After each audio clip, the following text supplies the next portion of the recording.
അനാദിയായും ശാശ്വതമായും ദൈവമായിരിക്കുന്ന നമ്മുടെ നിത്യ സത്യ ത്രിയേക ദൈവത്തിന് സ്തുതി, സ്തോത്ര, ബഹുമാനങ്ങൾ, ധനം, ജ്ഞാനം, മാനം എല്ലാം ഉണ്ടാകുമാറാകട്ടെ. നമ്മെ സ്നേഹിച്ചവനും തന്റെ രക്തത്താൽ നമ്മുടെ പാപങ്ങളെ പോക്കി നമ്മെ പിതാവായ ദൈവത്തിന് രാജ്യവും പുരോഹിതന്മാരും ആക്കി തീർത്തവനുമായ കർത്താവായ യേശുക്രിസ്തുവിന്റെ നാമത്തിൽ ഉള്ള സ്നേഹവന്ദനങ്ങൾ എല്ലാവർക്കും ആദരവോടെ ഈ സമയത്ത് അറിയിക്കുന്നു. ഒരുമിച്ച് നമുക്കിന്ന് പകലും ആമേൻ ഈ വൈകുന്നേരവും ഒക്കെ പല സമയ ഇടങ്ങളിലാണല്ലോ തിരുസന്നിധിയിലായിരിക്കാൻ കർത്താവ് തരുന്ന അവസരങ്ങൾക്കായി കർത്താവിനെ സ്തുതിക്കുന്നു, വാഴ്ത്തുന്നു. ദൈവത്തിന്റെ പരിപാലനങ്ങൾക്കായി ദൈവത്തിന്റെ മഹത്വം. നമ്മൾ പഠിച്ചുകൊണ്ടിരിക്കുന്ന തിരുവചന ഭാഗത്തേക്ക് വേഗത്തിൽ നമ്മൾ പ്രവേശിക്കുകയാണ്. വെളിപ്പാട് പുസ്തകം അതിൻ്റെ 3 വിഭജനങ്ങൾ 1-ാം അധ്യായം 19-ാം വാക്യത്തിൽ നിന്നും നമ്മൾ പഠിച്ചിട്ടുണ്ട്. പുതുതായി ചിലരും കൂടെ ഇന്ന് നമ്മോടൊപ്പം ഉള്ളത് കൊണ്ട് അവരും നമ്മുടെ കൂടെ ഒന്ന് വരാൻ 2-3 വാചകങ്ങൾ പഴയതിനെ നമ്മൾ പഠിക്കുന്നതുമായിട്ടൊന്ന് കോർത്തിണക്കാൻ വേണ്ടി പറഞ്ഞുകൊള്ളട്ടെ. അപ്പോൾ വെളിപ്പാട് പുസ്തകം അതിൻ്റെ 3 വിഭജനങ്ങൾ 1-ാം അധ്യായം 19-ാം വാക്യത്തിൽ കാണുന്നുണ്ട്. ഒന്നാമത്തേത് നീ കണ്ടത്, യോഹന്നാൻ കണ്ടത് 1-ാം അധ്യായത്തിൽ നമ്മൾ കാണുന്ന ഉയർത്തെഴുന്നേറ്റ തേജസ്കരിക്കപ്പെട്ട യേശു ക്രിസ്തുവിന്റെ ദർശനമാണ്. 2-ാമത്തെ വിഭജനം ഇപ്പോൾ ഉള്ളത് യോഹന്നാൻ ഇത് പ്രവചിക്കുന്ന ഈ പുസ്തകം എഴുതുന്ന കാലത്ത് ഉണ്ടായിരുന്നത് എന്ന അർത്ഥത്തിൽ വർത്തമാന കാലത്തെ കുറിച്ച് കുറിക്കുന്നു. അതാണ് 2-ഉം 3-ഉം അധ്യായങ്ങളിൽ നാം കാണുന്ന ദൈവസഭയെ കുറിച്ചുള്ള പരാമർശങ്ങൾ. 7 സഭകളെ അവിടെ എടുത്തു കാണിക്കുന്നത് സാർവത്രിക സഭയുടെ 7 പ്രത്യേക സ്വഭാവങ്ങളെ കുറിക്കുന്നതിന് വേണ്ടിയാണ്. കേവലം ആ പ്രാദേശിക സഭകൾ മാത്രമല്ല അവിടുത്തെ പ്രതിപാദനം. പകരം പെന്തക്കോസ്ത് നാൾ മുതൽ സഭ എടുക്കപ്പെടുന്നത് വരെ, ഉൽപ്രാവണം റാപ്ചർ വരെ ഉള്ള കാലത്ത് സാർവത്രിക സഭയുടെ 7 വിധമായ വിശേഷ സ്വഭാവങ്ങളാണ് അവിടെ പരാമർശിക്കുന്നത്. 3-ാമത്തെ വിഭജനം 1-19 നാം കാണുന്നു. മേലാൽ, ഇനി മേലാൽ ഇതിന് ശേഷം സംഭവിപ്പാനുള്ളത്, അതായത് ഭാവി കാല സംഭവങ്ങൾ. അവയാണ് 4-ാം അധ്യായം മുതൽ 22 വരെയുള്ള അധ്യായങ്ങളിൽ. അതിനകത്ത് 4-ഉം 5-ഉം അധ്യായങ്ങൾ ഭാവി പരിപാടികളുടെ തയ്യാറെടുപ്പ് സ്വർഗത്തിൽ നടക്കുന്നതിനെ കുറിച്ചാണ്. Heavenly preparation for the future events are described in chapters 4 and 5. നമുക്ക് അപ്പോസ്തല പ്രവൃത്തികൾ 3-ാം അധ്യായത്തിന്റെ 21-ാമത്തെ വാക്യം വായിക്കാം. 19 മുതൽ വായിച്ചാലേ അതിന്റെ കണ്ടിന്യൂവേഷൻ, അതിന്റെ കണ്ടിന്യൂറ്റി, തുടർച്ച കിട്ടുകയുള്ളൂ. അതുകൊണ്ട് 19, 20, 21 വാക്യങ്ങൾ വായിച്ചാട്ടെ. അപ്പോസ്തല പ്രവൃത്തികൾ, acts of the apostles chapter 3 versus from 19 through 21. But 21 is most important for us. ആകയാൽ നിങ്ങളുടെ പാപങ്ങൾ മാഞ്ഞു കിട്ടേണ്ടതിന് മാനസാന്തരപ്പെട്ട് തിരിഞ്ഞുകൊള്ളുവിൻ. എന്നാൽ കർത്താവിന്റെ സന്മുഖത്തു നിന്ന് ആശ്വാസകാലങ്ങൾ വരികയും നിങ്ങൾക്ക് മുൻ നിയമിക്കപ്പെട്ട ക്രിസ്തുവായ യേശുവിനെ അവൻ അയക്കുകയും ചെയ്യും.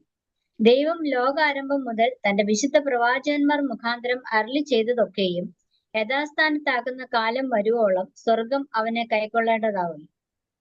സ്തോത്രം. പത്രോസ് അപ്പോസ്തലന്റെ പ്രസംഗമാണല്ലോ, അല്ലെങ്കിൽ അപ്പോസ്തലന്മാർ, ആദിമ പാസ്റ്റേഴ്സ് യഹൂദ സമൂഹത്തോട് പ്രസംഗിച്ച പ്രസംഗങ്ങളാണ്. അതിൽ മാനസാന്തരത്തിന് വേണ്ടി 19-ാം വാക്യത്തിൽ ആഹ്വാനം ചെയ്യുന്നു. അതിനുശേഷം വളരെ പ്രസക്തമായ ഒരു പ്രസ്താവന പ്രത്യേകിച്ച് 21-ാമത്തെ വാക്യത്തിലുണ്ട്. അതായത് ലോകാരംഭം മുതൽ ദൈവം തൻ്റെ വിശുദ്ധ പ്രവാചകന്മാർ മുഖാന്തരം ഒരു അന്ത്യകാലത്തെക്കുറിച്ച് പ്രവചിച്ചു എന്ന് അവിടെ പത്രോസ് പറയുന്നു, പാപം നിമിത്തം വഷളായിപ്പോയ ലോകം, പാപം നിമിത്തം ക്രമം കെട്ടുപോയ പ്രപഞ്ചം, എന്നാൽ ഇവയെ മുഴുവനും ക്രമപ്പെടുത്തുന്ന ഒരു ക്രമീകരണം ദൈവം ഒരുക്കുന്നുണ്ട്. ഇപ്പോൾ പ്രിയ പൈതല് ഷെയ്ൻ ഉരുവിട്ട എഫേസ് ലേഖനം 1-ാം അധ്യായത്തിലും നാം അതേപ്പറ്റി കാണുന്നുണ്ട്. അവിടെ നിങ്ങൾ ശ്രദ്ധിച്ചിട്ടുണ്ടാവും ഒരുപക്ഷെ, പല മർമ്മങ്ങളെക്കുറിച്ച് ബൈബിൾ പറയുന്നു. അതിൽ ഒരു മർമ്മമാണ് ദൈവഹിതത്തിന്റെ മർമ്മം. 9-ഉം 10-ഉം വാക്യങ്ങളൊന്ന് വായിക്കാമോ? എഫേഷ്യൻസ് 1:9. 9-ാം വാക്യം വായിച്ച് നിർത്താം, പിന്നീട് 10-ാം വാക്യം വായിക്കാം. And he made known to us the mystery of his will according to his good pleasure that he purposed in Christ. Okay മോനെ, താങ്ക് യു. എന്താണ്? God through Jesus Christ made known the mystery of his will. കർത്താവായ യേശുക്രിസ്തുവിലൂടെ പിതാവായ ദൈവം തൻ്റെ ഹിതത്തിന്റെ മർമ്മം നമ്മെ അറിയിച്ചിരിക്കുന്നു. ഹിതത്തിന്റെ മർമ്മം, അവിടെ പറയുന്ന മർമ്മത്തിന്റെ പേരാണ് ദൈവഹിതത്തിന്റെ മർമ്മം. The mystery of the will of God. സ്തോത്രം. Mystery means something hidden. മനസ്സുകളിൽ നിന്ന്, ചിന്തകളിൽ നിന്ന് മറച്ചു വെച്ചിരിക്കുന്നതിനാണ്, ഗുപ്തമായതിനാണ് മർമ്മം എന്ന് വിളിക്കുന്നത്. മർമ്മങ്ങൾ വെളിപ്പെടുത്തപ്പെടാതെ, വെളിപ്പാടുകളാൽ അല്ലാതെ മനസ്സിലാക്കുവാൻ മനുഷ്യ മനസ്സിന് സാധിക്കാത്ത ദൈവിക സത്യങ്ങളെയാണ് മർമ്മങ്ങൾ എന്ന് വിളിക്കുന്നത്. മനസ്സിലാവുന്നുണ്ടോ? ദൈവിക വെളിപ്പാടിനാലല്ലാതെ മനസ്സിലാക്കുവാൻ കഴിയാത്ത ദൈവിക വിഷയങ്ങൾ, അല്ലെങ്കിൽ ദൈവം മറച്ചു വെച്ചിരിക്കുന്ന വിഷയങ്ങൾ, അവയാണ് മർമ്മം എന്ന് പറയുന്നത്. A mystery is those divine truths which are hidden in and by God, but can be revealed only, or can be known only by divine revelation. മനസ്സിലായല്ലോ മർമ്മത്തിന്റെ അർത്ഥം? അപ്പോൾ ഇവിടെ ദൈവഹിതത്തിന്റെ മർമ്മം ദൈവം വെളിപ്പെടുത്തിയിരിക്കുന്നു. യേശുക്രിസ്തു മൂലമാണ് അത് നമുക്ക് വെളിപ്പെടുത്തിയത്. അത് എന്നു മുതൽ പ്രവചിക്കുന്നതാണ്? ലോകാരംഭം മുതൽ. നിങ്ങൾ എൻ്റെ കൂടെ വരുന്നുണ്ടെന്ന് കരുതുന്നു. ലോകാരംഭം മുതൽ. നമ്മളിവിടെ അപ്പോസ്തല പ്രവൃത്തികൾ 3:21 എഫേസ് ലേഖനം 1:9-10 കൂടെ ഒരുമിച്ച് വയ്ക്കുകയാണ്. അപ്പോൾ കാണാൻ സാധിക്കും, ദൈവം ലോകാരംഭം മുതൽ തൻ്റെ വിശുദ്ധ പ്രവാചകന്മാർ മുഖാന്തരം പ്രവചിച്ച, അരുളി ചെയ്ത ഒരു കാലം ഉണ്ട്. അതിനെ പൗലോസ് എഫേസ് ലേഖനത്തിൽ വിളിച്ചത് ദൈവഹിതത്തിന്റെ മർമ്മം എന്നാണ്. ഇനിയും നോക്കാം എന്താണ് ആ മർമ്മമെന്ന്. വേഴ്സ് നമ്പർ 10, 10-ാം വാക്യം.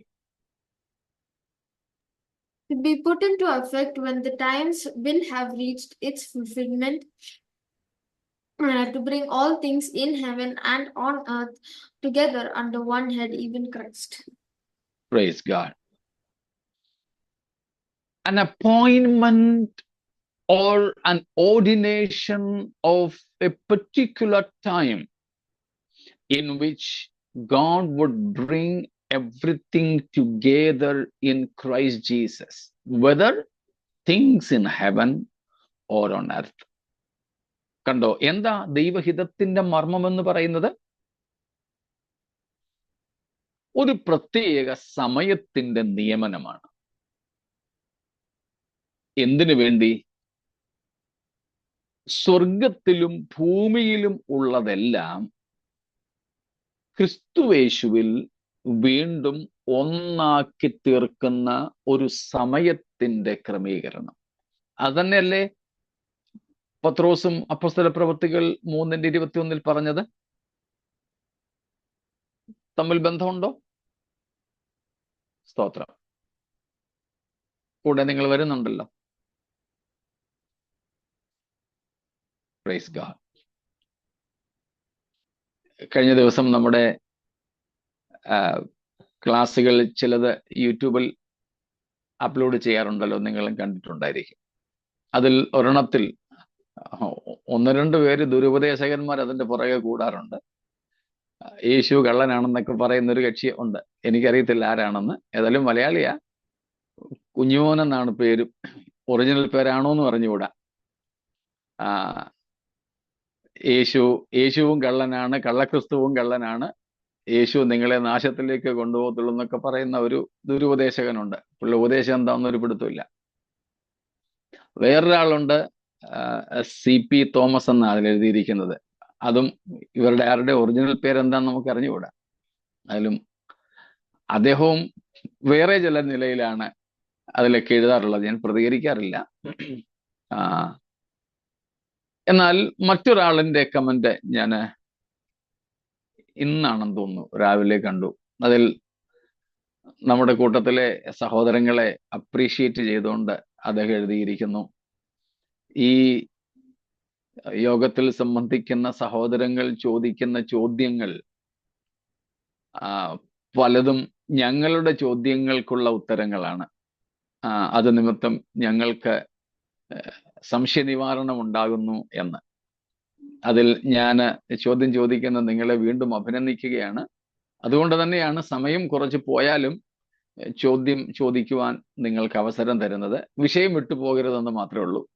വിഷയത്തിന് പുറത്തുള്ള ചോദ്യങ്ങൾക്ക് നമ്മുടെ ക്ലാസ്സിൽ മറുപടി പറയാൻ പ്രയാസം ഉണ്ടാവും. അതുകൊണ്ട് വിഷയാസ്പദമായ നമ്മൾ പഠിക്കുന്ന വിഷയത്തിൽ നിന്ന് നിങ്ങൾക്ക് ചോദ്യങ്ങൾ തീർച്ചയായും ചോദിക്കാം. വീണ്ടും അതിന് ഞാൻ നിങ്ങളെ പ്രബോധിപ്പിക്കുന്നു. ഒരു ഇന്ററാക്റ്റീവ് സെഷൻ കൂടെ പരസ്പരം ചോദിച്ചും പറഞ്ഞും കൂടെ ഉള്ളതാണല്ലോ കൂടുതൽ നമുക്ക് പ്രയോജനകരം. കർത്താവ് നമ്മെ പിന്നെയും സഹായിക്കട്ടെ. ഞാൻ മടങ്ങി വരുന്നു. അപ്പോൾ ദൈവഹിതത്തിന്റെ മർമ്മം പത്രോസ് അപ്പോസ്തലപ്രവൃത്തികൾ 3:21 പറഞ്ഞതല്ലേ പൗലോസ് എഫേസർ 1:9-10 വാക്യങ്ങളിലും പറഞ്ഞിരിക്കുന്നത്? ബന്ധപ്പെടുത്താൻ സാധിക്കുന്നുണ്ടോ?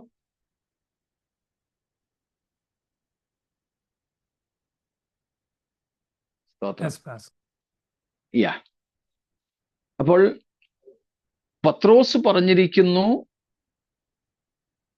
ലോകാരംഭം മുതൽ ദൈവം തന്റെ വിശുദ്ധ പ്രവാചകന്മാർ മുഖാന്തരം അരുളി ചെയ്ത ഒരു കാര്യമുണ്ട്. എന്താണ്? എല്ലാം യഥാസ്ഥാനപ്പെടുത്തണം. എന്തുകൊണ്ട് യഥാസ്ഥാനപ്പെടുത്തണം? പാപം നിമിത്തം എല്ലാം ഈ പ്രപഞ്ചത്തിൽ മുഴുവനുമായി there was a chaos because of sin of man. മനുഷ്യന്റെ പാപം നിമിത്തം പ്രപഞ്ചം മുഴുവനും ക്രമം കെട്ടുപോയി. പ്രപഞ്ചം മുഴുവൻ ക്രമം കെട്ടു.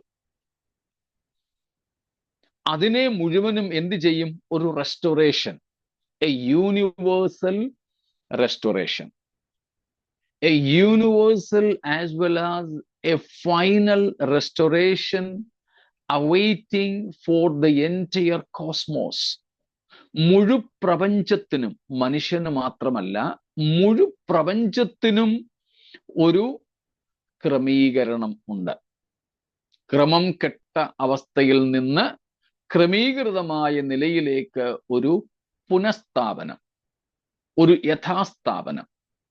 അതിൽ 2 പദങ്ങൾ ഞാൻ ഉപയോഗിച്ചു, യൂണിവേഴ്സൽ ആൻഡ് ഇറ്റേണൽ. സാർവത്രികമായ ഒരു പുനഃസ്ഥാപനം, ഏതെങ്കിലും ഇടങ്ങളിൽ, ഏതെങ്കിലും പ്രത്യേക സ്ഥലങ്ങളിൽ മാത്രമല്ല, സാർവത്രികമായിട്ടുള്ളതാണ്. 2, that would be forever. അത് നിത്യമായ സദാകാലത്തേക്കുമുള്ള ഒരു യഥാസ്ഥാപനമാണ്. അങ്ങനെ ഒരു യഥാസ്ഥാപനത്തിന് ദൈവം ഒരു സമയം നിശ്ചയിച്ചിരിക്കുന്നു. അതിനെ കാലത്തികവെന്ന് നമുക്ക് വേണമെങ്കിൽ വിളിക്കാം. The fullness of time. Fullness of time പലതിനുണ്ട്. യേശുവിന്റെ ജനനത്തിനു വേണ്ടിയും അതേ പദം ഉപയോഗിക്കുന്നുണ്ട്. ഗലാത്യർ 4:4. സ്തോത്രം. When the fullness of time came, God sent his son, born of a woman, born under the law. സ്തോത്രം. അപ്പൊ ഗലാത്യർ 4:4 നാം കാണുന്നു എന്താണ്? കാലസമ്പൂർണത. കാലസമ്പൂർണത എന്ന ഒരു വ്യവസ്ഥ. കാലസമ്പൂർണത, സമയത്തിന്റെ പൂർണ്ണത. ദൈവം തന്റെ പുത്രനെ ഭൂമിയിലേക്ക് രക്ഷിതാവായി അയക്കുവാൻ അങ്ങനെ ഒരു സമയത്തിന്റെ ക്രമീകരണം ഉണ്ടായിരുന്നു. അതുപോലെ തന്നെ ഈ പ്രപഞ്ചത്തെ, ക്രമം കെട്ടുപോയ പ്രപഞ്ചത്തെ മുഴുവനും കൂടെ ക്രമപ്പെടുത്തുവാനും ദൈവത്തിനൊരു സമയത്തിന്റെ, കാലസമ്പൂർണതയുടെ, സമയത്തികവിന്റെ ഒരു നിയമനം ഉണ്ട്. സ്തോത്രം. അത് സംഭവിക്കുന്നത് വരെ എന്ത് വേണം എന്നാണ് പറഞ്ഞിരിക്കുന്നത്? പത്രോസ് പറഞ്ഞിരിക്കുന്നു, രക്ഷിതാവായ വീണ്ടെടുപ്പുകാരനായ യേശുക്രിസ്തുവിനെ ആ സമയം വരെ സ്വർഗം കൈക്കൊള്ളേണ്ടതാകുന്നു. എൻ്റെ കൂടെ എല്ലാവരും വരുന്നുണ്ടല്ലോ? സ്തോത്രം. So heaven should receive Jesus Christ until the fulfillment of that appointment of time should come. Okay? യേശുക്രിസ്തുവിനെ സ്വർഗം ഇപ്പോൾ കൈക്കൊണ്ടിരിക്കുകയാണ്. അതായത് യേശുക്രിസ്തു സ്വർഗത്തിൽ തന്നെ അതുവരെ ആയിരിക്കും എന്നർത്ഥം. അഥവാ ആ കാലത്തിന് ശേഷം, ആ സമയത്തിന് ശേഷം യേശുക്രിസ്തു സ്വർഗത്തിൽ നിന്ന് ഇറങ്ങി വരും എന്നർത്ഥം. മനസ്സിലാവുന്നുണ്ടോ? അതുവരെ സ്വർഗം യേശുക്രിസ്തുവിനെ കൈക്കൊള്ളേണ്ടതാകുന്നു എന്ന് പറഞ്ഞാൽ അതിനു മുമ്പ് യേശു സ്വർഗത്തിലല്ലായിരുന്നെന്നോ പിന്നീട് യേശു സ്വർഗത്തിലല്ലായിരിക്കുമെന്നോ അർത്ഥമില്ല. സ്തോത്രം. ഒന്നും കൂടെ 21 വാക്യം വായിച്ചോളൂ. 3:21 once again. അപ്പോസ്തല പ്രവൃത്തികൾ. ദൈവം ലോകാരംഭം മുതൽ തന്റെ വിശുദ്ധ പ്രവാചകന്മാർ മുഖാന്തരം അരുളി ചെയ്തതൊക്കെയും യഥാസ്ഥാനത്താകുന്ന കാലം വരുവോളം സ്വർഗം അവനെ കൈക്കൊള്ളേണ്ടതാകുന്നു. സ്തോത്രം. നാം അവിടെ വായിക്കുന്നത് രക്ഷിതാവായി ലോകത്തിന്റെ പാപത്തെ ചുമന്നൊഴിക്കുന്ന ദൈവത്തിന്റെ കുഞ്ഞാടായി യേശുക്രിസ്തു ജഡം സ്വീകരിച്ചു. ഈ ഭൂമിയിലേക്ക് കർത്താവ് വന്നു. പ്രത്യേകിച്ച് അതിൻ്റെ 11 വാക്യം മുതൽ ആ കാര്യങ്ങൾ പത്രോസ് പ്രസംഗിക്കുകയാണ്. സ്തോത്രം. പത്രോസും യോഹന്നാനും കൂടെ യഹൂദ ജനം അവരെ പിടിച്ചു നിർത്തി വിസ്തരിക്കുന്ന സമയത്ത് അവർ പ്രസംഗിക്കുന്ന പ്രസംഗമാണ്. അപ്പം യേശുക്രിസ്തുവിന്റെ ജഡധാരണത്തെക്കുറിച്ചും ക്രിസ്തുവിന്റെ ക്രൂശീകരണത്തെക്കുറിച്ചും ഒടുവിൽ ക്രിസ്തുവിന്റെ സ്വർഗാരോഹണത്തെക്കുറിച്ചും പത്രോസ് പറയുകയാണ്. 18 വാക്യത്തിൽ പത്രോസ് പറഞ്ഞു, ദൈവം തൻ്റെ ക്രിസ്തു കഷ്ടം അനുഭവിക്കും എന്ന് സകല പ്രവാചകന്മാരും മുഖാന്തരം മുന്നറിയിച്ചത് ഇങ്ങനെ നിവർത്തിച്ചു. യേശുവിന്റെ ക്രൂശീകരണം വരെ പ്രവാചകന്മാർ പ്രവചിച്ചത് മുഴുവനും യേശുക്രിസ്തുവിൽ നിവർത്തിക്കപ്പെട്ടു എന്ന് പത്രോസും യോഹന്നാനും സംശയത്തിനിടയില്ലാതെ യഹൂദ ജനത്തോട് പ്രസംഗിച്ചു പറഞ്ഞു. എന്നിട്ട് 19-ാം വാക്യത്തിൽ പറയുകയാണ്, അത് നിമിത്തം നിങ്ങളൊക്കെ മാനസാന്തരപ്പെട്ട് ദൈവത്തിങ്കലേക്ക് തിരിഞ്ഞോണം. വീണ്ടും അതിന് കാരണം പറയുന്നു, ഇനിയും ചിലത് നിറവേറാനുണ്ട്. പ്രവാചകന്മാരിലൂടെ ദൈവം അരുളി ചെയ്തത് ക്രൂശീകരണം വരെ ഉള്ളത് മുഴുവൻ നിറവേറി. ഇനിയും ചിലത് നിറവേറാനുണ്ട്. അതെന്തവാ? ക്രിസ്തുവിന്റെ മടങ്ങിവരവ് എന്ന സംഭവമാണ്. അതിനെയാണ് 21-ാമത്തെ വാക്യത്തിൽ പറയുന്നത്. 20-ാം വാക്യത്തിൽ നമ്മൾ കാണുന്നു, കർത്താവിന്റെ സമ്മുഖത്ത് നിന്ന് ആശ്വാസകാലങ്ങൾ വരികയും നിങ്ങൾക്ക് മുൻ നിയമിക്കപ്പെട്ട ക്രിസ്തുവായ യേശുവിനെ അവൻ അയക്കുകയും ചെയ്യും. ഇത് ഏത് അയപ്പിനെ കുറിച്ചാ പറയുന്നത്? മഹത്വ പ്രത്യക്ഷത. കർത്താവിന്റെ മടങ്ങി വരവ്, മഹത്വ പ്രത്യക്ഷത. കർത്താവ് ഭൂമിയിലേക്ക് വരുന്ന, സ്വർഗത്തിൽ നിന്ന് ഇറങ്ങി വരുന്ന കാര്യമാണ്. എന്നിട്ടാണ് പറയുന്നത്, ഇപ്പോൾ യേശു എവിടെയാണ്? സ്വർഗത്തിൽ. എപ്പോൾ വരെ അവൻ അവിടെ ആയിരിക്കും? 21-ാം വാക്യത്തിൽ പറഞ്ഞിരിക്കുന്നു, പ്രവാചകന്മാരിലൂടെ ദൈവം അരുളി ചെയ്ത കാലം, യഥാസ്ഥാനത്വത്തിന്റെ കാലം തികയുവോളം. മനസ്സിലാക്കാൻ പ്രയാസമില്ലല്ലോ? കൂടെ വരുന്നുണ്ടല്ലോ. അപ്പോൾ ദൈവം പ്രവാചകന്മാർ മുഖാന്തരം അരുളി ചെയ്തത് യേശുക്രിസ്തുവിന്റെ ക്രൂശീകരണം വരെ അക്ഷരം പ്രതി നിറവേറി, നിങ്ങൾ അതിന് സാക്ഷികൾ എന്ന് പത്രോസ് പറഞ്ഞ് ആ കാര്യം ഉറപ്പിക്കുന്നു. ആ ഉറപ്പിന്റെ അടിസ്ഥാനത്തിൽ ഇനിയും നിറവേറാനുള്ള വാഗ്ദത്തങ്ങളെ, പ്രവാചക വാക്യങ്ങളെ പത്രോസ് എടുത്തുദ്ധരിക്കുകയാണ്. ഇനിയും അതേ ക്രിസ്തുവിനെ ദൈവം എന്ത് ചെയ്യും? പിന്നെയും അയക്കും. ക്രിസ്തു ഇനിയും വരും. പക്ഷേ എപ്പോൾ വരെ യേശു വരില്ല. അതുവരെ യേശു എവിടെ ആയിരിക്കും? 21-ലാണ് പറഞ്ഞത്, ഇനിയും പ്രവാചകന്മാർ പ്രവചിച്ച, പ്രവാചകം പ്രവചിച്ചെന്നുള്ളതല്ല വിഷയം, ദൈവം അവരിലൂടെ അരുളി ചെയ്തു എന്നുള്ളതാണ് വിഷയം. മനസ്സിലായോ? പ്രവാചകന്റെ പ്രവചനമല്ല വിഷയം, പകരം ദൈവം അവരിലൂടെ അരുളി ചെയ്തു എന്നുള്ളതാണ്. അങ്ങനെയാണെങ്കിൽ ദൈവം പ്രവാചകന്മാരിലൂടെ അരുളി ചെയ്ത ക്രിസ്തുവിനെ സംബന്ധിച്ച വചനം ഇതുവരെ നിറവേറിയെങ്കിൽ ഇനിയും നിറവേറുവാനുണ്ട്. ഇനിയും ക്രിസ്തുവിനെ ദൈവം നമുക്ക് വേണ്ടി അയക്കും എന്ന പ്രവചനം.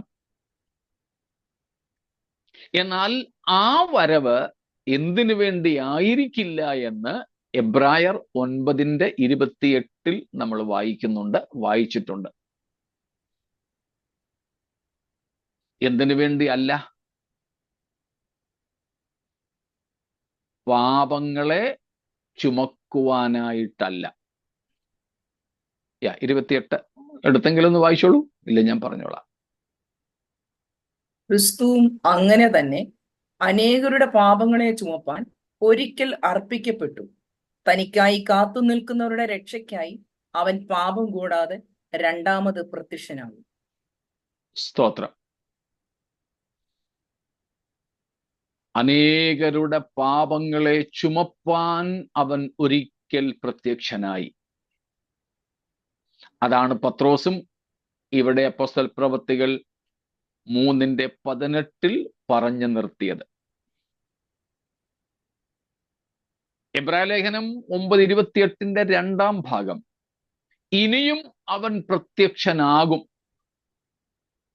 അതാണ് പത്രോസ് അപ്പോസ്തല പ്രവൃത്തികൾ 3 20ഉം 21ഉം വാക്യങ്ങളിൽ പറയുന്നത്. എബ്രായ ലേഖന കർത്താവ് പറയുന്നു, ഇനിയും അവൻ പ്രത്യക്ഷനാകുന്നത് എന്തിനു വേണ്ടി അല്ല, ഒന്നാമത്തെ പ്രാവശ്യം വന്നപ്പോൾ പാപങ്ങളെ ചുമന്നൊഴിച്ചതുപോലെ മനുഷ്യന്റെ പാപത്തിന് പരിഹാരം വരുത്താനോ പാപങ്ങൾ ഏറ്റെടുക്കുവാനോ വേണ്ടിയല്ല അവൻ വരുന്നത്. പിന്നെന്തിനു വേണ്ടിയാണ് വരുന്നത്? അവനായി കാത്തു നിൽക്കുന്നവരുടെ രക്ഷയ്ക്കായിട്ടാണ് വരുന്നത്. അതാണ് പത്രോസ് പറഞ്ഞിരിക്കുന്നത്. സ്തോത്രം. കർത്താവിന്റെ സമ്മുഖത്ത് നിന്ന് എന്തു വരുന്നു? ആശ്വാസകാലങ്ങൾ വരുന്നു. ആ ആശ്വാസകാലങ്ങൾ എന്ന് പറയുന്നത് മുൻനിയമിക്കപ്പെട്ട ക്രിസ്തുവിനെ ദൈവം ഭൂമിയിലേക്ക് അയക്കുന്നതാണ്. സ്തോത്രം. ആ സമയം വരുന്നതുവരെ, ആ സമയത്തിന്റെ പൂർത്തീകരണം വരെ സ്വർഗം യേശുവിനെ സ്വീകരിക്കുന്നു. അതായത് അതുവരെ കർത്താവ് സ്വർഗത്തിലായിരിക്കുന്നു. ഇത്രയും വ്യക്തമാണോ? സ്തോത്രം.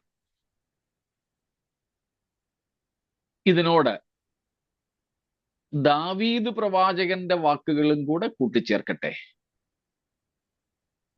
ഇപ്പോൾ നമ്മൾ പത്രോസ് പറഞ്ഞ വാക്കുകളും പൗലോസ് പറഞ്ഞതും അപ്പോസ്തല പ്രവൃത്തികളിൽ നിന്നും എഫേസ് ലേഖനത്തിൽ നിന്നും കണ്ടു. ഇതേ കാര്യം പ്രവാചകനായ ദാവീദ് പറഞ്ഞാൽ എങ്ങനെ ഇരിക്കും? 110 സങ്കീർത്തനത്തിലെ കാര്യമാണ്. എന്താ അവിടെ പറയുന്നത്? ഞാൻ നിന്റെ ശത്രുക്കളെ, ബാക്കി പറഞ്ഞോളൂ, അല്ലേ വായിച്ചോ. നിന്റെ പാദപീഠമാക്കുപോലെ നിന്റെ വലതുഭാഗത്തിരിക്കുക. സ്തോത്രം. യഹോവയായ കർത്താവ്, എന്റെ കർത്താവായ യേശു ക്രിസ്തുവിനോട്, ദാവീദിന്റെ ഭാഷ ഞാനങ്ങ് പാരാഫ്രൈസ് ചെയ്ത് പറയുകയാണ്. യഹോവയായ കർത്താവ് എന്റെ കർത്താവിനോട്, യേശുവിനോട്, മശിഹായോട് അരുളി ചെയ്യുന്ന വാക്കുകളാണ്, ഞാൻ നിന്റെ ശത്രുക്കളെ നിന്റെ പാദപീഠമാക്കുവോളം നീ എൻ്റെ വലത്തു ഭാഗത്ത് ഇരിക്കാം. സ്തോത്രം. അത് എബ്രായ ലേഖന കർത്താവ് നമുക്ക് വീണ്ടും വിവരിച്ചു തരുന്നുണ്ട്, അത് ആരോട് പറഞ്ഞതാകുന്നു എന്ന്. സ്തോത്രം. എബ്രായ ലേഖനം 1-ാമത്തെ അധ്യായത്തിന്റെ 13-ാമത്തെ വാക്യത്തിൽ അപ്പോസ്തലൻ എടുത്തുദ്ധരിക്കുന്നുണ്ട്, ഞാൻ നിന്റെ ശത്രുക്കളെ നിനക്ക് പാദപീഠം ആക്കുവോളം നീ എൻ്റെ വലത്തു ഭാഗത്തിരിക്കാം. സ്തോത്രം.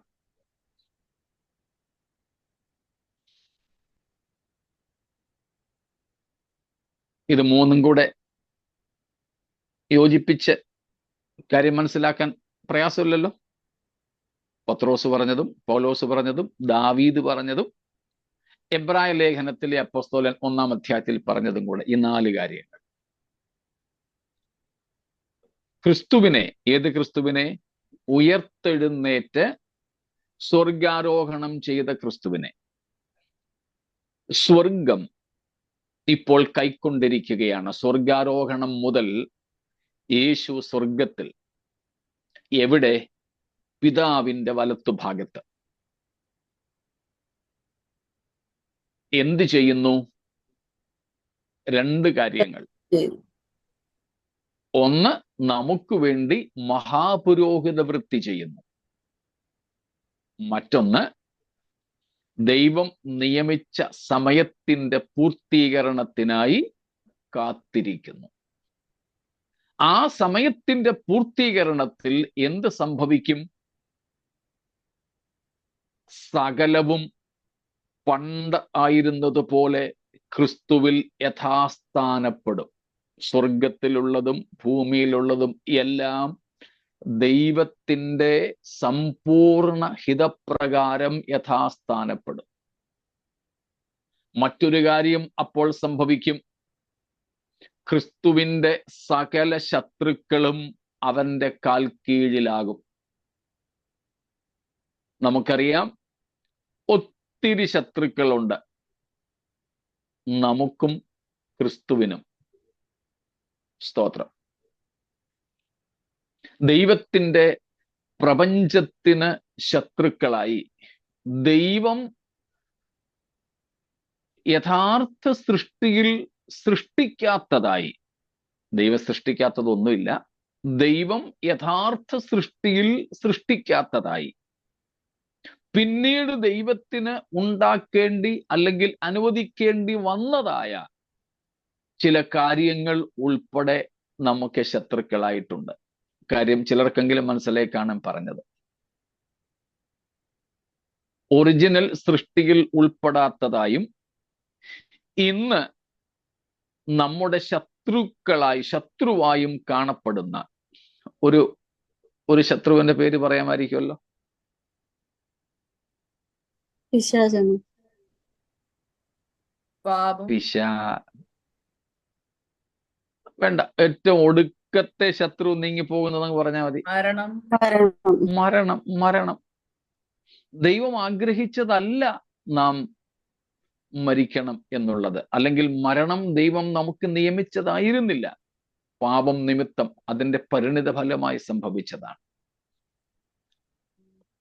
ഏറ്റവും ഒടുവിലത്തെ ശത്രു നീങ്ങിപ്പോകുന്നത് മരണമാണെന്ന് നമുക്ക് വെളിപ്പാട് 20-14-15 വാക്യങ്ങളിൽ നിന്നും 1 കൊരിന്ത്യർ 15-23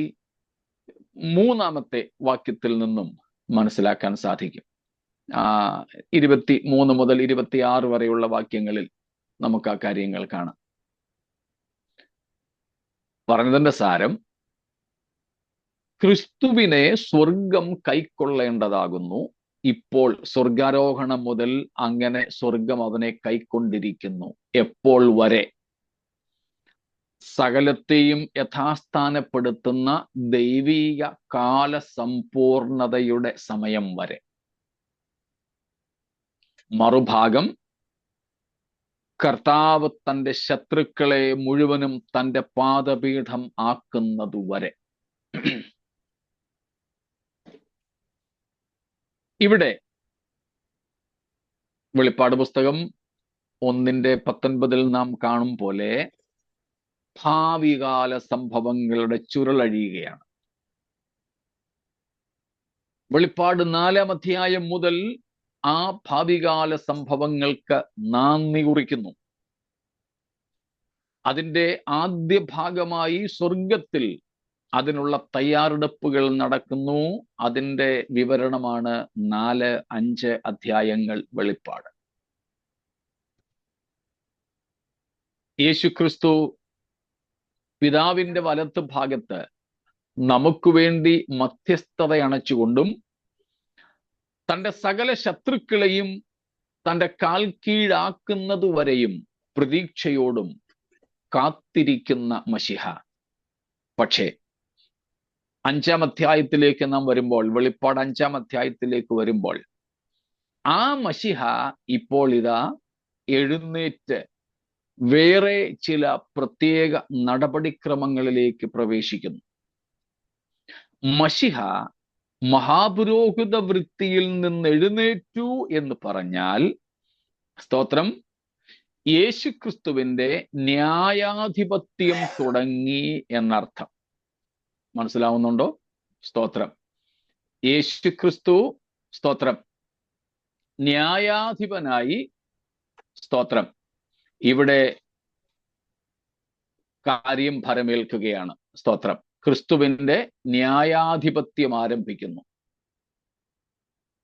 ക്രിസ്തുവിന്റെ മഹാപൗരോഹിത്യ ശുശ്രൂഷ അവസാനിക്കുന്നു.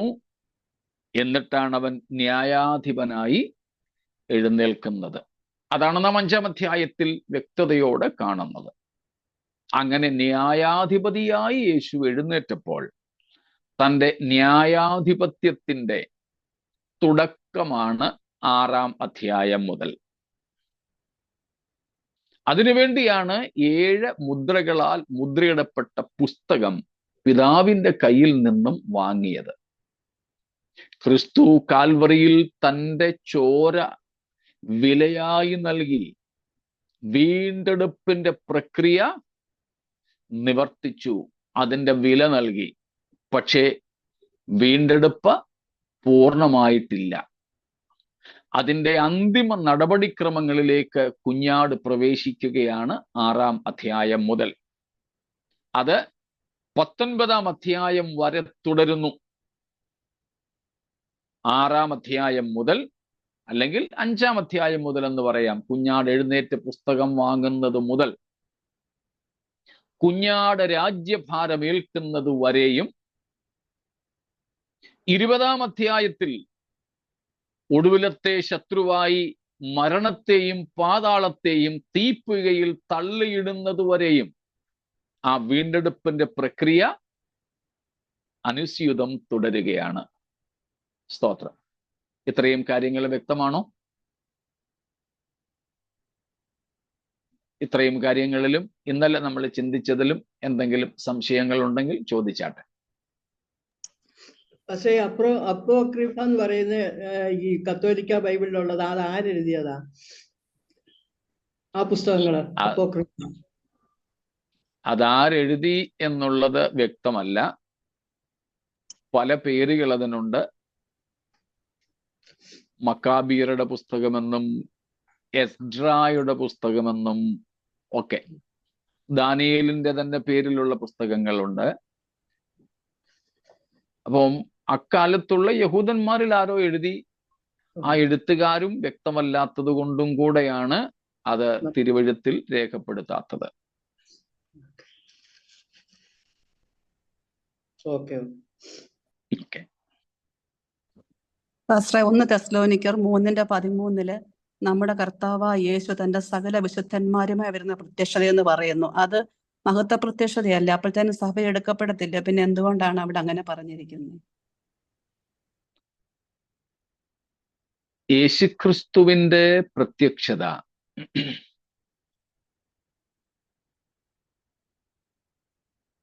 കർത്താവ് ഒറ്റയ്ക്കല്ല, മേഘപ്രത്യക്ഷതയിലും മഹത്വപ്രത്യക്ഷതയിലും പ്രത്യക്ഷപ്പെടുന്നത്.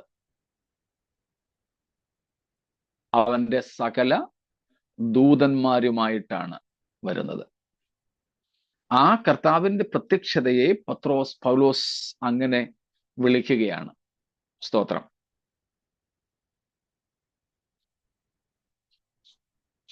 കർത്താവിന്റെ പ്രത്യക്ഷതയിൽ കൊലോസ് ലേഖനം 3-ാം അധ്യായത്തിൽ കാണുന്നത് പോലെ കർത്താവ് പ്രത്യക്ഷപ്പെടുന്നത് ആ സമയത്ത് തന്നെ സകല വിശുദ്ധന്മാരും കർത്താവിനോട് കൂടെ ചേരുന്നു. അതിനെത്ര സമയമെടുക്കും? നേരം. സ്തോത്രം. കർത്താവ് സ്വർഗത്തിൽ നിന്ന് ഇറങ്ങി വരുന്ന അതേ സമയം തന്നെ ഭൂമിയിൽ നിന്ന് ദൈവസഭയും എടുക്കപ്പെടുന്നു. ഇരുകൂട്ടരും ഒരുമിച്ച് 4:16-17 തെസ്സലോനിക്കരിൽ വായിക്കുന്നത് പോലെ ആകാശത്തിൽ കർത്താവിനെ മേഘങ്ങളിൽ വെച്ച് നാം എതിരേൽക്കും. അതുകൊണ്ട് പൗലോസ് അങ്ങനെ പറഞ്ഞിരിക്കുകയാണ്. സ്തോത്രം. നമ്മുടെ കർത്താവായ യേശു തന്റെ സകല വിശുദ്ധന്മാരുമായി വരുന്ന പ്രത്യക്ഷത 5:23 വാക്യത്തിൽ നാം കാണുന്നു. കർത്താവിന്റെ ആ പ്രത്യക്ഷതയിൽ നാം എല്ലാവരും എങ്ങനെ ആയിരിക്കണം, എങ്ങനെ കാണപ്പെടണം? അനിന്ദ്യരായി കാണപ്പെടുന്നു. അനിന്ദ്യരും അനിന്യമായി വെളിപ്പെടണം. സ്തോത്രം.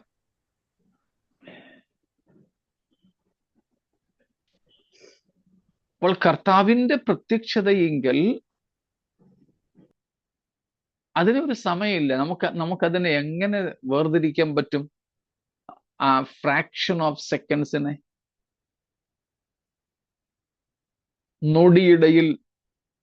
അപ്പൊ കർത്താവ് പ്രത്യക്ഷപ്പെടുന്നത് എങ്ങനെ തന്നെയാണ്? അപ്പോൾ തന്നെ ആരുണ്ട് കൂടെ? വിശുദ്ധന്മാർ. കർത്താവ് സ്വർഗത്തിൽ നിന്ന് വരികയും നമ്മൾ ഇവിടെ നിന്ന് പോവുകയും ചെയ്യും എന്ന് മാത്രമേ അതിനുള്ളൂ. അപ്പൊ കർത്താവിന്റെ ആ പ്രത്യക്ഷതയിൽ സകല വിശുദ്ധന്മാരും കർത്താവിനൊപ്പം കാണും. അത് കൂടാതെ മറ്റൊരു കാര്യവും കൂടെ, സ്വർഗത്തിൽ നിന്ന് കർത്താവ് വരുമ്പോൾ കർത്താവിനോട് കൂടെ ആരും കൂടെ ആയിരിക്കും അവിടെ നിന്നും പോരുന്നത്? ഏഞ്ചൽസ് കൂടാതെ വിശുദ്ധന്മാരാരെങ്കിലും കാണുമോ?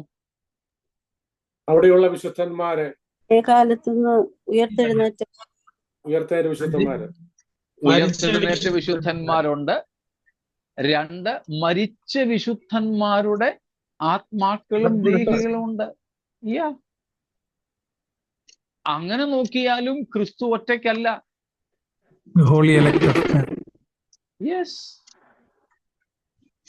അതുകൊണ്ട് ഈ പൗലോസ് 1 തെസ്സലോനിക്കർ 3 പറഞ്ഞിരിക്കുന്നത് മഹത്വ പ്രത്യക്ഷതയാകണമെന്ന് നിർബന്ധമില്ല.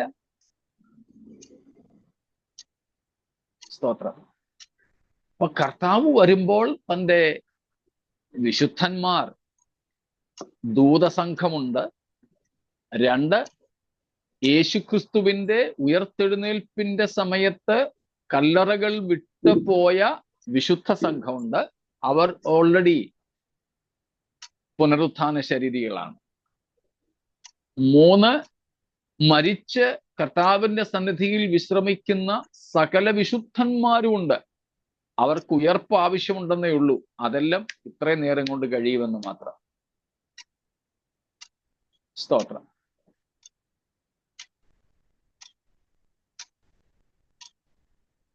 ഓക്കെ.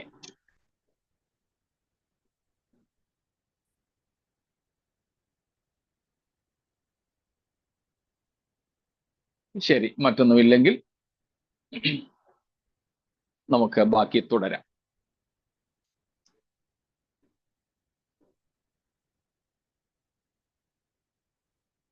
ആറാമത്തെ മുദ്ര പൊട്ടിക്കുന്നതാണ് നാം ഇന്നലെ കണ്ടത്.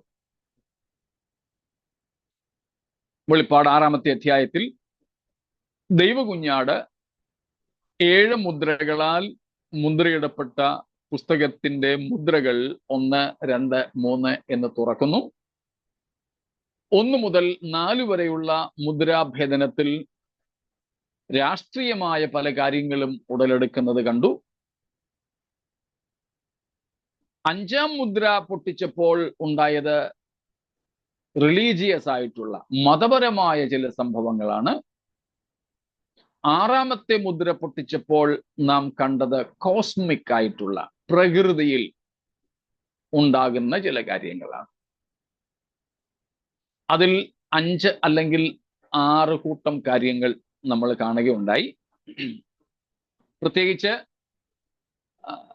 പ്രകൃതിപരമായി നാം നോക്കിയാൽ ഭൂകമ്പം, സൂര്യൻ ഇരുണ്ടുപോകുന്നു, ചന്ദ്രൻ പ്രകാശം തരാതെ രക്തതുല്യമായി മാറുന്നു, നക്ഷത്രങ്ങൾ കൊഴിഞ്ഞു വീഴുന്നു, 5 ആകാശം ചുരുണ്ടു മാറുന്നു, അടുത്തത് മലകളും കുന്നുകളും സ്വസ്ഥാനത്ത് നിന്ന് മാറുന്നു, ദ്വീപുകളും കുന്നുകളും സ്വസ്ഥാനത്ത് നിന്ന് മാറിപ്പോകുന്നു. പ്രകൃതിയിൽ ആകമാനമായി ഉണ്ടാകുന്ന ദുരന്തങ്ങൾ. അതിനുശേഷം നമ്മൾ അവിടെ കാണുന്നത് എന്താണ്? പിന്നെയും ഈ 6-ാമത്തെ മുദ്രാഭേദനത്തിൽ പ്രകൃതിയിൽ സംഭവിക്കുന്ന ആ കാര്യങ്ങൾ കൂടാതെ എന്താ സംഭവിക്കുന്നത്? 15-ാമത്തെ വാക്യം, 6:15, 6:15. ഭൂമിയിലെ രാജാക്കന്മാരും മഹത്തുക്കളും സഹസ്രാബ്ദിപന്മാരും ധനവാന്മാരും ബാലന്മാരും സകല ദാസനും സ്വതന്ത്രനും ഗുഹകളിലും മലപ്പാറകളിലും ഒളിച്ചുകൊണ്ട് മലകളോടും പാറകളോടും ഞങ്ങളുടെ മേൽ വീഴുവിൻ, സിംഹാസനത്തിൽ ഇരിക്കുന്നവന്റെ മുഖം കാണാതെ വണ്ണം കുഞ്ഞാടിന്റെ കോപം തട്ടാതെ വണ്ണവും ഞങ്ങളെ മറയ്ക്കുവിൻ. അവരുടെ മഹാകോപ ദിവസം വന്നു, ആർക്ക് നിൽക്കുവാൻ കഴിയുമെന്ന് പറഞ്ഞു. സ്തോത്രം. അവിടെ 15-ാമത്തെ വാക്യത്തിൽ നമ്മൾ കാണുന്ന മനുഷ്യരിൽ ഉണ്ടാകുന്ന മാറ്റമാണ്. അവിടെ പറഞ്ഞിരിക്കുന്ന ഭൂമിയിലെ രാജാക്കൾ, മഹത്തുക്കൾ, സഹസ്രാധിപന്മാർ, ധനവാന്മാർ, ബലവാന്മാർ, ദാസന്മാർ, സ്വതന്ത്രന്മാർ എന്ന് പറഞ്ഞാൽ അന്ന് ഭൂമിയിൽ ജീവിച്ചിരിക്കുന്ന സകലമാന മനുഷ്യരും ഭയപ്പെട്ട് ഓടുന്നു. അവർ ഭയപ്പെട്ട് ഒളിക്കുവാൻ ശ്രമിക്കുന്നു. മലകളോടും കുന്നുകളോടും പാറകളോടും തങ്ങളെ മറയ്ക്കുവാൻ ആവശ്യപ്പെടുന്നു. ഭയവിഹ്വലരായ മനുഷ്യജാതി. Here the next thing happens when the sixth seal is opened. A fear spread among the whole of the humanity living during that time. Irrespective of their position, their power, all are afraid. സകലരും സ്ഥാനമാന വ്യത്യാസം കൂടാതെ ഭയപ്പെടുകയാണ്.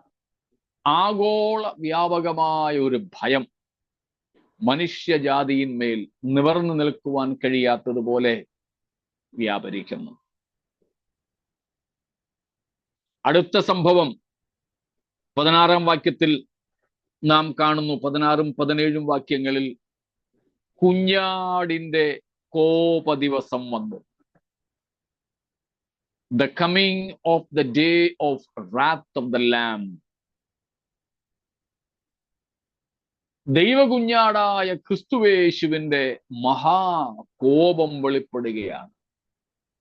Revelation of the wrath of the Lamb of God. സ്തോത്രം. മാത്രമല്ല 16-ാമത്തെ വാക്യത്തിൽ നാം കാണുന്നത് the dreadful judgment of sinners appeared. ഭയാനകമായ ന്യായവിധി വെളിപ്പെടുകയാണ്. സ്തോത്രം. സിംഹാസനത്തിൽ ഇരിക്കുന്നവന്റെ മുഖം കാണാതെ വണ്ണവും കുഞ്ഞാടിന്റെ കോപം തട്ടാതെ വണ്ണവും. സ്തോത്രം. എന്നിട്ട് 17-ാം വാക്യത്തിൽ we see the triune God. അവരുടെ, അവന്റെ അല്ല, അവരുടെ. സ്തോത്രം. ത്രിയേക ദൈവത്തെ നമുക്ക് കാണാം. പ്രത്യേകിച്ച് here it is proven the plurality in the Godhead. ദൈവത്തിലുള്ള ബഹുത്വത്തെ നമുക്കിവിടെ കാണാം. സ്തോത്രം. പിതൃ, പുത്ര, പരിശുദ്ധാത്മാവ 3 ആളത്വങ്ങൾ അഥവാ ആളുകൾ ദൈവത്തിൽ ഉള്ളതായ ആ പ്ലൂറാലിറ്റി ഓഫ് ഗാഡ് ഹെഡ് നമുക്കിവിടെ കാണുവാൻ സാധിക്കുന്നു.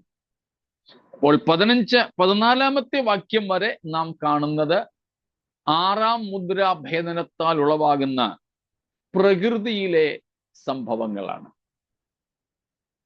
ആ പ്രകൃതി സംഭവങ്ങൾ ഇന്നലെ നമ്മൾ പഠിച്ചതനുസരിച്ച് ലോകാവസാനത്തിന് ഉള്ള ലക്ഷണങ്ങൾ അത്രേ. ആ പ്രകൃതി സംഭവങ്ങൾ നമ്മെ വിളിച്ചറിയിക്കുന്നത് ഈ ഇളകുന്ന ലോകം മാറുന്നു.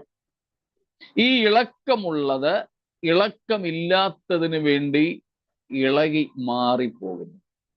സ്തോത്രം. അന്ത്യകാല ലക്ഷണങ്ങളുടെ ഒരു പ്രധാനപ്പെട്ട ഭാഗമായി യേശുക്രിസ്തു മത്തായി 24 തുടങ്ങിയുള്ള അധ്യായങ്ങളിൽ പഠിപ്പിച്ചത് ഇവിടെ 6-ാം മുദ്ര പൊട്ടിച്ചപ്പോൾ സംഭവിക്കുന്നതാണ് കാണുന്നത്. അങ്ങനെ ലോകാവസാനം, ഈ പ്രപഞ്ചത്തിന് മാറ്റം, ഈ ദൈവനിർമ്മിതിയായ സൃഷ്ടി ഇളകുന്നതായി, മാറുന്നതായി, മാറ്റമില്ലാത്തതിന് വേണ്ടി ഒരുക്കപ്പെടുന്ന അവസ്ഥ. അതിന്റെ ഭാഗമായി മനുഷ്യരിൽ സംഭവിക്കുന്ന മാറ്റം, അല്ലെങ്കിൽ മനുഷ്യർക്കിടയിലുള്ള ദൈവിക പ്രവൃത്തിയാണ് നാം ഇവിടെ ഇപ്പോൾ കണ്ടത്. ലോകത്തിലുള്ള സകല മനുഷ്യരും ഭയപ്പെട്ടോടുകയാണ്. എവിടെ നിന്നും ഒളിക്കാൻ വേണ്ടി ശ്രമിക്കുന്നു? ദൈവ സന്നിധിയിൽ നിന്നും ഒളിക്കുവാൻ ഉള്ള ശ്രമമാണ്. അവിടെ ഒരു പ്രധാനപ്പെട്ട കാര്യം പറഞ്ഞ് ഇന്നത്തെ നമ്മുടെ ക്ലാസ് അവസാനിപ്പിക്കാം. സമയം ആകുന്നുവല്ലോ. സ്തോത്രം. പാപത്തിന്റെ ഏറ്റവും ഭീകരമായ മുഖം നമുക്കിവിടെ കാണാം, അല്ലെങ്കിൽ വെറും സ്വാഭാവികമായ മുഖം നമുക്കിവിടെ കാണാം. സ്തോത്രം. മനസ്സിലായോ? പാപത്തിന്റെ ഏറ്റവും വലിയ പരിണിത ഫലം എന്താണെന്ന് എളുപ്പമൊന്ന് പറയാമോ? നമ്മൾ നേരത്തെ മറ്റു ചില വിഷയങ്ങളിൽ ദൈവസാന്നിധ്യം നഷ്ടപ്പെടുന്നു. ദൈവ സാന്നിധ്യം നഷ്ടപ്പെടും. അതെ, സ്തോത്രം. അതുപോലെ തന്നെ നമുക്ക് കാണുവാൻ കഴിയുന്ന ഒന്നാണ്, ഇവർക്കിവിടെ ഉണ്ടായത് പാപബോധമാണോ കുറ്റബോധമാണോ? കുറ്റബോധം. കുറ്റബോധം. The very proof of കുറ്റബോധം, guilty conscience, is fleeing away from the presence of God. An unnatural fear of the presence of God. പാപത്തിന്റെ പരിണിത ഫലമായി മനുഷ്യനിൽ ഉണ്ടാകുന്ന കുറ്റബോധത്തിന്റെ ഏറ്റവും ഉദാത്തമായ തെളിവാണ് ദൈവ സാന്നിധ്യത്തെ ഭയപ്പെട്ട് ഓടുന്ന ഒരു പ്രകൃതം. അത് ഉൽപ്പത്തി മുതൽ ഈ വെളിപ്പാട് വരെ നമുക്ക് കാണാൻ പറ്റും. ഉൽപ്പത്തി പുസ്തകം 3:8 നാം കാണുന്നുണ്ട്, ആദാം ഹവ്വമാർ പാപം ചെയ്തു. തോട്ടത്തിൽ ദൈവത്തിന്റെ സാന്നിധ്യം മനസ്സിലാക്കിയ അവർ എന്ത് ചെയ്തു? വൃക്ഷങ്ങളുടെ ഇടയിൽ നമുക്കറിയാം, വൃക്ഷങ്ങളുടെ ഇടയിൽ ഒളിച്ചു. ദൈവം പക്ഷെ അവരെ വിടുന്നില്ല, അവരെ തേടി വരികയാണ്. എന്നാൽ പോട്ടെ, അവിടെ എവിടെയെങ്കിലും പോയി ഒളിച്ചോട്ടെന്ന് വിചാരിച്ച് ദൈവം മടങ്ങിപ്പോകുന്നില്ല. അവർ ഒളിച്ചെന്നും പാപം ചെയ്തെന്നും അറിഞ്ഞുകൊണ്ട് തന്നെയല്ലേ കർത്താവ് ഇറങ്ങി വന്നത്. പാപം ചെയ്ത മനുഷ്യൻ കുറ്റബോധത്താൽ പിടിക്കപ്പെട്ട് ദൈവത്തിൽ നിന്നും അകന്നു പോകുന്നു. അവർ ദൈവത്തെ ഭയപ്പെടുന്നു. ദൈവ സാന്നിധ്യത്തോട് ഉണ്ടാകാൻ പാടില്ലാത്ത ഭയം ഉണ്ടാകുന്നു.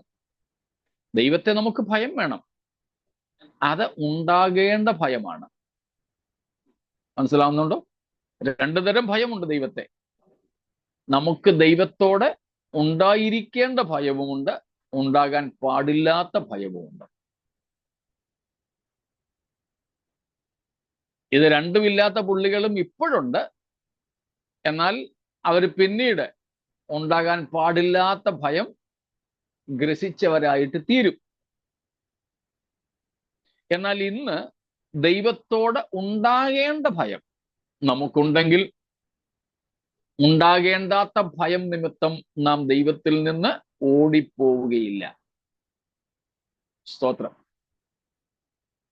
അപ്പോൾ ഇവിടെ നാം കാണുന്നത്, ഈ മനുഷ്യർ കുഞ്ഞാടിന്റെയും സിംഹാസനസ്ഥനായ പിതാവിന്റെയും കോപം തട്ടാതെ ഓടുവാൻ ശ്രമിക്കുന്നത്, ഒളിക്കുവാൻ ശ്രമിക്കുന്നത് വളരെ വ്യക്തമായും പാപത്തിന്റെ ഫലമാണ്.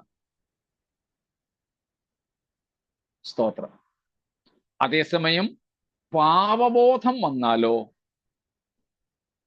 ദൈവത്തിൽ നിന്നും ഓടി ഒളിക്കില്ല, ദൈവത്തിങ്കിലേക്ക് ഓടി അടുത്തു വരും.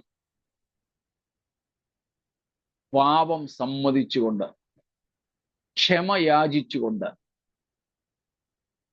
അങ്ങനെയുള്ളവരെ കർത്താവ് കൈവിടുകയില്ല. അവരെ കെട്ടിപ്പുണർന്ന് അവരുടെ നാറ്റം മാറ്റി നഗ്നതയ്ക്ക് പകരം നീതിവസ്ത്രം ധരിപ്പിച്ച് അംഗീകാരത്തിന്റെ യോഗ്യമായ മോതിരവും ചെരുപ്പുമൊക്കെ കൊടുത്ത് മടങ്ങി വന്ന പാപിയോടുള്ള സന്തോഷ നിമിത്തം നൃത്തവും പാട്ടും സംഗീതവും വിരുന്നുമൊക്കെ കഴിച്ച് അവരെ കൈക്കൊള്ളും. സ്തോത്രം. മനസ്സിലാവുന്നുണ്ടല്ലോ? അപ്പോൾ കുറ്റബോധം എല്ലാ കാലത്തും മനുഷ്യനെ ദൈവത്തിൽ നിന്ന് അകറ്റുന്നു, ദൈവത്തെ വിട്ട് ഓടിപ്പോകുമാറാക്കുന്നു, ദൈവത്തോട് അനാവശ്യമായ ഭയം ഉണ്ടാക്കുന്നു. അതിൻ്റെ ചിത്രമാണ് നമുക്കിവിടെ കാണുവാൻ കഴിയുന്നത്. ഇന്നും അങ്ങനെ തന്നെയാണ്.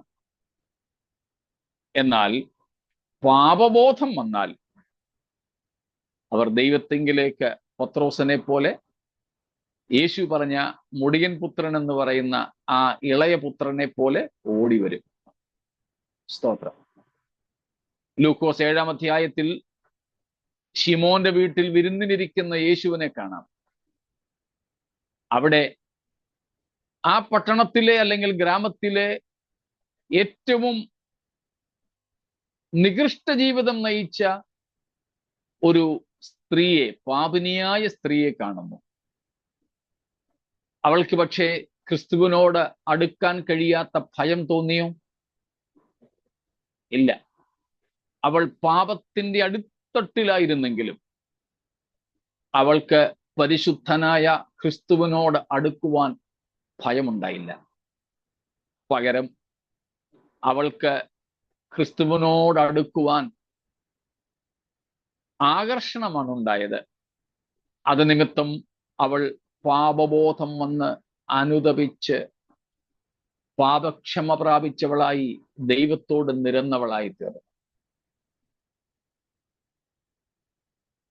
നമ്മുടെയും ജീവിതത്തിൽ കുറ്റബോധവും പാപവും നമ്മെ ഒരിക്കലും ദൈവത്തിൽ നിന്ന് അകറ്റുമളവിലേക്ക് പോകാതെ ദൈവത്തോട് ഓടി വന്നടുത്ത് പാപക്ഷമ പ്രാപിച്ചവരും നിത്യജീവൻ പ്രാപിക്കുന്നവരുമായി തീരുവാൻ നമുക്ക് സമർപ്പിക്കാം. ഇവിടെ കുഞ്ഞാടിന്റെ കോപം സിംഹാസനത്തിലിരിക്കുന്ന പിതാവിന്റെയും കോപദിവസം വന്നു. അന്തിമ യഹോവയുടെ ദിവസത്തിന്റെ വെളിപ്പാടാണ് ഇവിടെ കാണുന്നത്. അന്ന് പക്ഷേ മാനസാന്തരപ്പെടാൻ അവസരം ഉണ്ടാവുകയില്ല. അന്ന് പാപബോധം നിമിത്തം അയ്യോ കർത്താവേ എന്ന് വിളിച്ചടുത്തു വരുവാൻ അവസരം ഉണ്ടാവില്ല. അതിന്റെ നേർചിത്രമാണ് നാം ഇവിടെ കാണുന്നത്. ആകയാൽ പാപമോചനം പ്രാപിച്ചവരെ, യേശുവിന്റെ രക്തത്താൽ വിലയ്ക്ക് വാങ്ങപ്പെട്ടവരെ, യേശുവിന്റെ രക്തത്തിന്റെ വിലകളായി ശുദ്ധീകരണം പ്രാപിച്ചവരെ, സ്തോത്രം, സിംഹാസനത്തിലിരിക്കുന്ന പിതാവിന്റെയും കുഞ്ഞാടിന്റെയും മഹാകോപദിവസത്തിന് മുമ്പേ അവന്റെ ക്രോധത്തിൽ നിന്നും രക്ഷിക്കപ്പെടുവാൻ ദൈവം നമുക്ക് ഭാഗ്യം നൽകിയല്ലോ. സ്തോത്രം. ഈ കുഞ്ഞാടിന്റെ കോപദിവസം വെളിപ്പെടുമ്പോൾ നാമും കുഞ്ഞാടിനോട് കൂടെ അവന്റെ കാന്തയായി ഉണ്ടായിരിക്കും. ആ പ്രത്യാശയാൽ നിറഞ്ഞവരായി ഈ ലോകത്തിൽ നമുക്ക് വിശുദ്ധ ജീവിതം നയിക്കാം. എന്തെങ്കിലും പോരായ്മകൾ സംഭവിച്ചാൽ ദാവീദിനെ പോലെ നമുക്ക് നിലവിളിക്കാം, ദൈവമേ നിന്റെ സന്നിധിയിൽ നിന്നും എന്നെ തള്ളിക്കളയരുതേ.